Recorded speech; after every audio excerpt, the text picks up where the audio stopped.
Shalom, soyez tous salués dans le puissant nom de notre Seigneur Jésus. Comme je le dis toujours, c'est le nom qui a été donné au-dessus de tout nom et nul ne peut être sauvé s'il ne croit en Jésus. Alors celui qui pense et qu'il croit qu'il y a une vie après la mort terrestre, alors celui-là doit croire en Jésus. Et croire en Jésus implique beaucoup d'autres préceptes, beaucoup d'autres ordonnances, qui est d'abord de confesser que Jésus-Christ est Seigneur. Si tu crois aussi dans ton cœur et si tu confesses et si tu invoques le nom du Seigneur Jésus dans ta vie. Donc, la croyance en Jésus n'est pas seulement de dire que je crois en Jésus. Non, il faut croire en Jésus. Il faut écouter d'abord au préalable, de croire en la parole qui vient de Dieu, de croire en Jésus, son Fils qui est venu mourir sur la croix pour nos péchés, et de prendre son baptême au nom de Jésus-Christ et de confesser qu'il est Seigneur et de croire aussi dans ton cœur qu'il est Dieu Tout-Puissant. Aujourd'hui, nous parlerons du vin. Abonnez-vous, likez, partagez aussi pour les personnes qui cherchent la vérité et pour ceux qui n'ont pas encore compris la vérité. Alors, que la lumière soit là où vous êtes. Que la lumière de Christ, de Jésus, soit là où vous êtes. Qu'il éclaire vos vies et que vous sachiez et que vous compreniez aussi que c'est lui qui est le Dieu et le grand Dieu tout-puissant manifesté en chair. Celui qui est venu sur la terre, celui qui a parlé avec Abraham, et celui qui s'est élevé au ciel. C'est le même qui a parlé aux disciples. Après être ressuscité 3 jours après, il a parlé aux disciples pendant 40 jours, puis il s'est élevé au ciel aussi de la même façon. Jésus est Dieu. Son nom, c'est Je suis. Son nom, c'est l'Éternel. Son nom, c'est l'Alpha et l'Oméga. Son nom, c'est le premier et le dernier. Son nom, c'est l'Esprit éternel qui se mouvait au-dessus des eaux. Son nom, c'est le rocher sur lequel s'appuyait Moïse et le peuple de Dieu. Son nom, c'est le Messie Al-Masiyah. Jésus-Christ est Dieu. Celui qui ne croit pas, il est perdu. Alors, aujourd'hui, nous parlerons de la boisson. Alors, nous parlerons du vin et de l'alcool. Est-ce que l'alcool est un péché? Est-ce que pour un chrétien qui boit, il pêche? Est-ce que si un chrétien boit de l'alcool, il pêche? Est-ce que si un religieux boit de l'alcool devant son Dieu, est-ce qu'il pêche? Est-ce qu'un musulman, si un musulman dit qu'il boit, est-ce qu'il pêche? Non. La boisson n'est pas un péché. Les musulmans ont le droit de boire. Les musulmans doivent boire comme ils veulent. Ça ne va aller nulle part. Tous les musulmans ont le droit. C'est moi-même qui vous donne le droit de boire. C'est moi-même qui vous donne. C'est moi qui vous demande de boire. Si vous en doutez, si vous avez des doutes sur le livre que Allah a fait descendre sur vous, vous les musulmans, les musulmans, alors interrogez ceux qui lisent le livre révélé avant vous. Quelles sont les personnes qui lisent le livre révélé avant vous? Alors, quels sont ceux qui lisent le livre révélé avant vous? Ce sont les chrétiens. Les chrétiens sont ceux qui lisent le livre révélé avant vous. Puisque Allah dit qu'il a fait descendre la Torah avec Moïse, qu'on appelle la loi, il a fait descendre l'évangile avec Jésus, Issa, qu'on appelle la lumière et la parole de vie, en ce qui concerne le salut et la vie éternelle. Il a fait descendre l'évangile en Jésus. Donc tous les musulmans qui se lèvent là et qui disent qu'ils vont évangéliser, vous êtes des maudits. C'est moi-même qui vous dis ça. Vous êtes des maudits. Un musulman ne peut pas évangéliser. Si un musulman se lève, il sort de sa bouche qu'il ne peut pas évangéliser. En fait, c'est un faux musulman, c'est un marmailleur qui est là. Reconnaissez les gens en leurs fruits. Un musulman n'a pas le droit d'aller évangéliser. Évangéliser vient du mot, de la racine évangile, qui vient de Christ. Donc si un musulman se lève, il dit il évangélise, ça veut dire qu'il est en train de christianiser. Il faut être intelligent dans tout ce que vous faites, dans tous les actes que vous posez. Soyez intelligent. Faites preuve d'intelligence et de personnes sages. Laissez la barbarie de côté.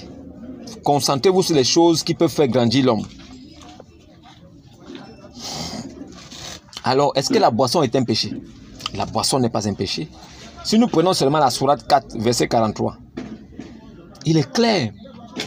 Allah dit, oh, mes croyants, n'approchez pas de la salade quand vous êtes ivre. Cela signifie quoi? Il n'a pas dit, oh, les croyants, n'approchez pas de la salade quand vous êtes bourré, ou bien quand vous êtes ivrogne, ou bien quand vous êtes coupé, ou bien quand vous avez bu en excès. Non. Il a dit, n'approchez pas de la salade quand vous êtes ivre. Pas quand vous avez, ou bien n'approchez pas quand vous avez goûté à l'alcool. Non. Si vous buvez et que vous dépassez un certain seuil, vous ne serez plus en même de pouvoir réciter vos récitations là correctement.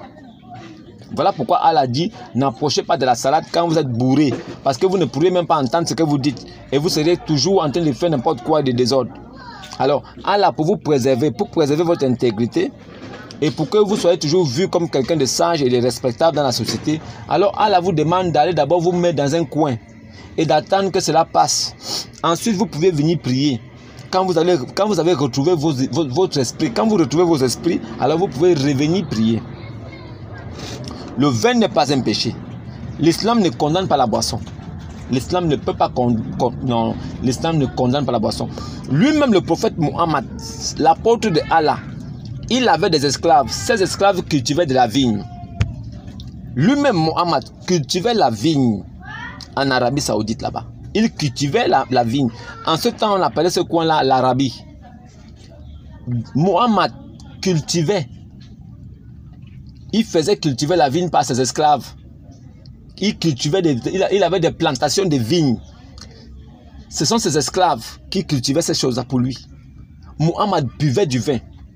C'est avec le vin là qu'il a même il a réussi à ruser et à tromper le papa de Khadija, sa première femme. Sa première femme qui était âgée de 20 ans de plus que lui. Khadija avait 20 ans de plus que Mohammed. Quand il l'a épousée, il l'a épousée parce qu'elle était riche, une grande commerçante, elle avait des moyens, elle avait de l'argent. Il a vu ça, il allait l'épouser pour l'argent. Et le père de Khadija a refusé, il a dit qu'il ne veut pas le mariage. Qu'est-ce qu'il a fait? Il a donné le vin, il a donné le vin et il lui a mis une substance à l'intérieur pour le faire dormir. Quand le père de Khadija a dormi, ils l'ont pris, ils l'ont habillé, ils sont allés le faire asseoir dans la salle de noces. Il s'est réveillé plus tard, le mariage avait été célébré, tous les invités étaient en train de festoyer, de s'amuser. Il se lève, il dit, oh, je suis où là? On dit non. Tu viens de marier ta fille? Il dit, moi, j'ai marié ma fille avec qui? On dit, mais avec lui là, l'impur qui est là. Quoi? Ce maudit? Jamais. Je lui ai dit, il est venu me voir, il m'a dit qu'il voulait ma fille. Je lui ai dit que même si il fallait seulement que je sois mort pour que cela arrive. Il a épousé ma fille. Qui lui a donné, c'est-à-dire que qui lui a donné la main de ma fille? On dit, mais c'est toi. Il dit, moi. Je lui ai donné ça quand? Il a sorti son épée. Il voulait aller trancher la gorge de cet impur. On l'a retenu. Non, ne fais pas ça. La fille a commencé à supplier. Khadija a supplié son père. Si tu fais ça, il serait vu comme la risée de tous. Les gens vont se moquer de moi et tout. Donc sa fille lui a parlé de ça et c'est ça qu'il a fait. Pour sauver l'honneur de sa fille et son honneur aussi, il s'est calmé. Sinon, il n'a jamais accepté l'apôtre de Allah comme son gendre. Il ne l'a jamais accepté. Voilà pourquoi vous verrez que même on ne parle même pas vraiment du papa de Khadija. Pourquoi? Parce que de toute façon, il détestait l'impur qu'on appelle Mohammed. Vous ne pouvez pas savoir. Comment tu peux venir voler la fille de ton beau-père? Tu lui donnes de l'alcool au point où il perd connaissance, il dort. Comme ça, tu épouses sa fille. Tu dis que tu viens de la part de Dieu. Tu es obligé de ruser comme ça pour... Mais tu viens du diable. Tu viens de la part du diable. Un enfant de Dieu ne peut pas prendre quelque chose de fort si on lui a dit non. Parce que Dieu a déjà tout prédestiné avant qu'il ne vienne sur la terre. Tu veux épouser une fille. Le papa dit il ne veut pas. Tu prends l'alcool, tu lui donnes. Tu mets des substances à l'intérieur pour le faire dormir. Tu épouses sa fille par ruse. Et toi, tu dis que tu viens de la part de Dieu. Et moi, je vais te suivre. Moi, non, je ne peux pas te suivre. Je ne peux pas te suivre. Mohammed avait des plantations de vin, de vignes. Il en buvait. Il fabriquait du vin et il buvait lui-même. Le vin n'est pas un péché. Vous allez suivre la vidéo qui va... Après que j'ai fini de parler, là, il y a une vidéo qui va passer. Vous allez voir que ça conforte ce que j'ai dit toujours ici. Le vin n'est pas un péché dans l'islam. La sourate 4, verset 43 est claire là-dessus. Ô musulmans, ô croyants, n'approchez pas des lieux de la salade quand vous êtes ivre. Si cela arrive, allez vous mettre dans un coin, attendez que cela passe. Puis, revenez maintenant prier avec les autres quand vous êtes déjà bien portant. C'est une façon d'éduquer les gens. En fait, Allah éduque les musulmans pour qu'ils comprennent que ceux qui ont bu sans faire exprès et qui ont bu un verre de plus, ne pouvant pas supporter même de se mettre debout, alors Allah les invite à aller se mettre dans un coin à part et de se reposer le temps que cela passe. Parce que Allah sait que même s'il n'a pas prié à 14h ou à 16h, c'est pas grave. Il va prier à 20h. C'est pas comme si une prière est obligatoire. Si tu n'as pas prié à 15h, tu es obligé de prier à 18h. Pourquoi? Est-ce que la prière c'est une obligation? La prière n'est pas une obligation. La prière c'est quelque chose qu'on fait de cœur. Ça veut dire qu'avec son cœur, d'une façon délibérée, d'une façon, ça veut dire que quand on est en vie, il ne faut pas qu'on se sente oppressé ou bien qu'on ait une pression aux fesses, disant que si on n'a pas prié, oh, c'est celui qui va se fâcher. Est-ce que Dieu c'est ton ami? Allah n'est pas ton ami. Tu peux le prier une fois par jour, c'est suffisant. Tu peux le prier aussi 2 fois par jour si tu veux. Tu peux le prier aussi même une fois, une semaine, c'est pas grave. Il connaît ce qui est dans ton cœur. Il connaît ta sincérité envers lui. C'est ça le plus important. Vous devez prier 5 fois par jour, comme si c'était une corvée. Est-ce que la prière, c'est une corvée? Est-ce que la prière, c'est un travail à faire? Est-ce que la prière, c'est une obligation? Hein? Pourquoi on vous oblige à prier, à vous retenir toujours? On vous retient, pourquoi on vous oblige à prier toujours à 4 à 5 prières par jour? Est-ce que vous êtes obligé de prier 5 prières par jour? Est-ce que vous êtes obligé de faire 5 prières? Ça rime à quoi? Ça donne quoi? Qu'est-ce que vous avez de plus en faisant 5 prières? En répétant les mêmes paroles. Vous répétez les mêmes paroles pour dire les mêmes choses 5 fois par jour.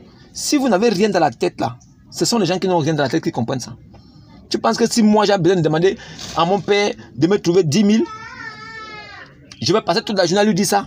Papa, je veux 10 000 à 5 heures. Papa, je veux 10 000 à 6 heures. Papa, je veux 10 000 à 7 heures, à 8 heures. Papa, je veux 10 000 à 11 heures. Papa, je veux 10 000. Mais il va me gifler à un moment donné. C'est ce que vous faites. Vous croyez qu'en répétant des vaines paroles à chaque fois, vous répétez, vous pensez que c'est comme ça que vous serez exaucé? Jamais. Si vous étiez vraiment exaucé là, vous n'auriez pas besoin d'attacher encore les gris-gris, les ceintures, les cordes aux reins. Vous allez à la mosquée en train de prier, vous avez les cordes aux reins avec les gris-gris partout, quoi. Vous avez des bagues anti-accident, bagues anti-poison. Vous avez des bagues anti-poison plus que votre prophète. L'impur qui est mort empoisonné, là, Mohammed. Vous avez des bagues anti-poison plus que lui. Malgré les bagues qu'il a, il est mort. Malgré les bagues anti-poison, anti-tout qu'il a, il est mort. Malgré les bagues anti-quoi, il est mort. Il est mort. Ça veut dire que vous-même qui avez les gris-gris là, c'est inutile. Vous êtes des féticheurs. Les musulmans, c'est des idolâtres, des féticheurs. Ils cotisent de l'argent pour aller embrasser un caillou noir inutile, qui n'a aucun pouvoir. Un caillou que le temps même a effrité. Ce caillou s'est cassé en morceaux. Ils ont pris ça, ils ont remis ça maintenant dans une autre substance. Ils ont bloqué ça comme ça. Et ils ont mis un truc en métal qui ressemble à l'organe génital féminin. C'est-à-dire que c'est ovale à la forme d'un vagin. Preuve que l'islam est assis sur le vagin. Parce que Mohammed lui-même, toute sa vie était dans le vagin. Il aimait le sexe à un niveau où sa tête est restée dedans. Tout ce qui avait à l'apparence d'un vagin l'intéressait. Donc, les musulmans vont adorer une pierre noire. Ils font un culte païen. Il faut aller faire bisous. On va faire bisous à une pierre noire inutile qui n'a aucun pouvoir. Omar lui-même, Omar qui marchait avec Mohammed a dit ça. Que je sais que tu n'es qu'un caillou. Il n'y a rien de bon en toi. Tu ne peux bénir ni apporter de mal à quelqu'un. Si je n'avais pas vu l'apôtre de Allah t'embrasser, je ne t'aurais jamais embrassé. Je t'embrasse comme ça seulement pour faire plaisir à l'apôtre de Allah. Sinon tu es un caillou. On peut taper ça au sol, ça se casse, il n'y a rien qui va arriver. C'est ça le caillou de la Kaaba. Moi je peux aller là-bas. Moi je peux aller à la Mecque. Je prends le caillou là et tape ça au sol. Rien ne va m'arriver. Ce sont les dieux Baal. Ce sont les dieux de Baal. Ça c'est les dieux Baal. C'est ce que Gédéon avait renversé. Le dieu Baal, c'est ça là qui est là-bas. Moi je pars à la Mecque, j'attrape le caillou de la Kaaba là, je tape ça au sol, rien ne peut m'arriver. Je tape ça au sol, ça se casse. C'est un caillou, il n'y a rien de bon dedans. Si ce caillou était tellement important, ça devait sauver Mohammed du poison. Mohammed est mort du poison, ce caillou là existait, ça ne l'a pas sauvé. Vous êtes des féticheurs, vous. J'ai dit moi, Je vais vous dire ce que vous ne voulez pas qu'on vous dise. Je vais éclairer votre religion là. Les gens qui sont là-bas, qui ne savent pas lire et écrire, à travers ma voix là, ils vont comprendre ce qui est dans votre livre. Et beaucoup vont sortir. Moi, j'ai confiance en moi. Je sais que beaucoup vont sortir. Mais ils ne vous diront pas tout de suite qu'ils sont sortis. Ils vont sortir de là. Je sais qu'ils vont sortir. J'ai la confiance. Je vois déjà les effets que ça fait sur beaucoup. Parce qu'avant, ils ne se posaient pas de questions. Aujourd'hui, ils se posent des questions. Ils veulent savoir la vérité. Aujourd'hui, ils cherchent à comprendre pourquoi. Parce que je leur ai choqué avec des versets coraniques qu'ils ne connaissaient pas. Alors, ils font des recherches aujourd'hui. Ils veulent en savoir un peu plus. Quand ils sauront la vérité, ils sortiront de là. Ils sortiront de là. Le mensonge prend l'ascenseur, mais la vérité prend toujours l'escalier. C'est doucement, doucement. La lumière va jaillir dans votre vie. Vous allez comprendre. La boisson n'est pas un péché. Le vin n'est pas un péché. Si Mohammed lui-même en consommait, Melchisedec a apporté du vin. Melchisedec, roi de justice, roi de paix. Il n'a ni commencement de vie ni fin de jour. Il est le sacrificateur du Dieu très haut. Il est le Dieu tout-puissant lui-même, incarné dans un corps chair pour la première fois. Mais pas pour venir sauver son peuple, mais pour venir accomplir une mission. Il apporta du vin et du pain à Abraham. Bois gaiement ton vin, car depuis fort longtemps, l'Éternel prend plaisir aux œuvres que tu fais sur la terre. Bois gaiement ton vin, c'est Dieu qui donne, c'est un ordre. Bois gaiement. Sois heureux quand tu bois ton vin. C'est l'excès qui est une mauvaise chose. Pas seulement dans le monde spirituel. Si tu consommes trop d'alcool, tu auras des problèmes. Pas seulement avec Dieu. Dieu ne va pas te condamner ça. Est-ce que Noé n'a pas bu au point où même on a découvert Cana a découvert sa nudité? Est-ce que Noé n'a pas bu? Est-ce que boire c'est un problème? Mais si tu bois dans la société dans laquelle nous sommes aujourd'hui, si tu bois du vin, ça va causer un problème. Parce que les gens, tu seras très mal vu. Tu seras quelqu'un d'irresponsable aux yeux des autres. Tu seras quelqu'un d'immature. Tu seras quelqu'un qui manque de sagesse. Mais ça ne veut pas dire que ce côté spirituel, tu vas perdre Jésus-Christ. Non, jamais. Le vin n'est pas un péché. Hein? Mais consommez avec modération. Faites usage de sagesse quand vous en buvez. C'est comme ça, c'est ça qu'on appelle boire. Le vin n'est pas condamné. Vous, musulmans, dites à vos fidèles de ne pas boire s'ils ne veulent pas. Maintenant, ceux qui veulent boire, dites-leur que buvez, mais soyez sages. Mais ne dites jamais que le vin, c'est une œuvre du diable. Le vin n'est pas une œuvre du diable. Le vin là, c'est Dieu lui-même, Allah, qui a créé ça. Vous allez écouter les versets coraniques qui vont passer tout à l'heure. Vous allez voir que tout ce qui est fait là, c'est Allah lui-même qui a créé. Le vin a été créé par Allah. Tout ce qui est là, dans le Coran, c'est ce qui est écrit. Et vous devez dire Amin. Après avoir écouté la vidéo qui va suivre, vous devez dire Amin. Celui qui ne dit pas Amin, lui-même il connaît qu'il est un maudit. Abonnez-vous, likez, partagez aussi. Sachez que de temps en temps, buvez un peu de vin, ça fera du bien. De temps en temps, buvez un peu de vin, ça va vous faire du bien. Mais n'en faites pas excès, car lui-même Allah, il n'aime pas ceux qui en font excès. Oh croyants, oh enfants d'Adam, dans chaque lieu de salade dans les mosquées, revêtez-vous de vos plus belles parures, donc habillez-vous convenablement, bien propre. Mangez et buvez du vin, pas de bissap. Mais n'en faites pas excès. Pourquoi? Car lui-même Allah dit, car lui Allah, il n'aime pas ceux qui en font excès. Donc buvez avec beaucoup de sagesse. Le Coran est assez clair dessus. Le vin n'est pas un péché. Le musulman qui va encore dire que le vin est un péché là, il est déjà maudit par Allah. Ce faux Dieu. Ce faux Dieu, Allah va le maudire. Shalom, shalom. Que la paix soit sur vous, les vivants. La paix sur les vivants. Pas sur les morts. Si quelqu'un est déjà mort, laissez-le là-bas. Laissez les morts enterrer les morts. La paix sur les vivants. Paix sur vous qui vivez. Paix sur vous qui allez suivre cette vidéo.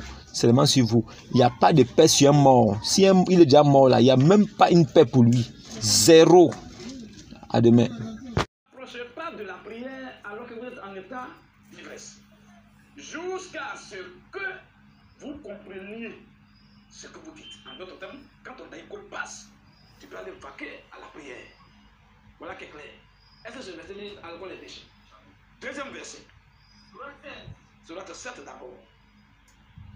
7:31 rapidement. Surat 7, verset 31. Oui. Oh, enfant d'Adam. Oh, enfant d'Adam. Dans chaque lieu de salat. Dans chaque lieu de prière. Portez votre parure. Portez vos habits. Oui. Manger Il n'a pas dit je souhaiterais. C'est un ordre à la vous donne. Et manger et et buvez. et ne commettez pas d'excès. Toujours. Quand tu manges, il ne faut pas faire excès de table. Quand tu bois aussi, il ne faut pas faire aussi excès. Voilà ce gars-là. On est dans le lieu de prière, c'est dans les mosquées. C'est dans les mosquées, les gars, ils se tapent bien là-bas. Ce gars-là, les véritables musulmans, il n'a appris que ça. Quand les petits musulmans modernes, là, et puis ils sont choqués. Pourquoi à la mosquée? Quand il dit monsieur le verset, il dit, ah bon? Et lui, là, depuis il est né, il n'a jamais vu ça. C'est Allah qui a dit dans chaque lieu de prière, là, tapez-vous là-bas. Voilà. Vous, je vous attends d'aller donner un verset qui dit que l'alcool là, c'est pas bien. Je vous attends ici. De suivre ce moutonnier comme ça. Depuis tu es né, aujourd'hui là, tu as au moins 30 ans, 40 ans. Mais assieds-toi à réfléchir un jour, qu'est-ce que tu suis? Dernier verset, et on va passer à la première personne. Frère, vas-y. Oui. C'est lui, Allah subhanahu wa ta'ala, qui du ciel a fait descendre de l'eau. Qui vous serve, oui, vas-y un peu pour vous apprêter. Continue un peu. Et c'est grâce à cette eau-là que les plantes poussent. Donc vous nourrissez votre troupeau. Elle, il a fait pousser du sol, Allah a fait pousser pour vous les musulmans. Les cultures, les oliviers. Olivier, ça donne quoi? Huile d'olive. Maintenant, elle a dit palmier. Il n'a pas dit citronnier. Il n'a pas dit papayer. Ou bien tamourailler. Ou bien tomara. Hein? Ou bien folatier. Il dit palmier. Un homme normal, il n'est même pas spirituel. Il sait déjà ce que palmier donne. Comme nourriture et comme poisson. Tout le monde connaît ça déjà. Nourriture venant de palmier, j'ai mangé ça au village beaucoup de fois. En tout cas, c'est trop doux dans cette graine. On appelle ça cœur de palmier. C'est au milieu là. Au milieu, on enlève, c'est en bas là, ça coupe. On a mis ça dans la sauce, on a mangé. Ça, c'est nourriture. Graine, même encore, c'est nourriture. Mais il y a quoi qui est boisson maintenant là-bas? Vous connaissez déjà? Frère, vas-y un peu. Les palmiers. Les vignes. Les quoi? Les vignes. Vignes, ça donne quoi? Comme nourriture. Raisin, on mange ça, c'est nourriture. Le vin qui sort, c'est la boisson. Maintenant, dans le vin là-bas, là, qui a mis alcool dedans? Dans le bandit, là, c'est nous, on a fait tomber le palmier, puis on a pris sirène, on a mis alcool dedans. Donc, si Allah savait que c'était mauvais, pourquoi il a mis alcool dedans? Pourquoi il n'a pas fait comme ça, souvenir comme ça, simplement? On voit, voilà, un bois de Yamakou, on sort, on boit en même temps. Les pissants, tout ça là. Hein, les cocos de vacances, tout ça va s'attacher, on va cueillir pour manger. Hein? Les gnomis, tout ça, on va mise là. Tout ça là. Mais il dit pas là, ni et il dit vigne. Il faut être intelligent. Frère, vas-y. Et ainsi toutes sortes de fruits. Voilà bien là. En tout cas, elle a dit, ceux-là ils ne réfléchissent pas. Elle a dit, voici bien une preuve pour ceux qui. Elle a mis les maths toujours, il les insiste à chaque fois. Quelque part, il va dire, ils sont irréfléchis. Quelque part, il va dire, non, ils ne savent rien, c'est les ignorants. Quelque part, il va dire, non, les gens qui réfléchissent. Alors vous interpelle, quand il va vous attraper en enfer, vous allez comprendre. Très vas-y. 67. Des fruits de palmier. Non, ça c'est le verset 67 maintenant, toujours la sourate 16. Sourate 16, toujours verset 67 maintenant. Oui. Des fruits de palmier. Des fruits. Et voilà, il a été clair. Là, il parle d'abord de fruits. Là, il est un peu méthodique souvent. Il dit des fruits. Des palmiers. Des palmiers. Et des vignes. Donc, on connaît fruits de palmier, c'est quoi? On connaît déjà. On connaît, tout le monde connaît. C'est ça l'anglais là, c'est fruits. Continue un peu. Voilà. Donc, les fruits de vie, on connaît déjà ces raisins. Vas-y. Vous retirez. Alors, dis-moi, alors, dis, après de ces fruits-là, vous retirez. Une poisson. Elle a dit, vous fabriquez. Vous retirez. Non, non, non. Vous fabriquez. Vous retirez. Vous convertissez. Vous retirez. Ça veut dire, ça déjà là-bas, on vient seulement, puis on extrait ça. Vous qui avez déjà, puis on extrait là. Vous retirez. Une poisson. Elle a dit, vous, le palmier, vous retirez. Une poisson. Une boisson. Et Non, non alcoolisé. Non, une boisson non alcoolisée. Une boisson qui ne saoule pas. Non, qui ne donne pas de maux de tête. C'est là que je parle. À moins que tu ne sois un musulman, sinon si tu es un vrai musulman, tu vas dire Amin à ce que je dis. Parce que moi je lis ce que dans ton livre sans prendre le sens des choses. On apprend dans les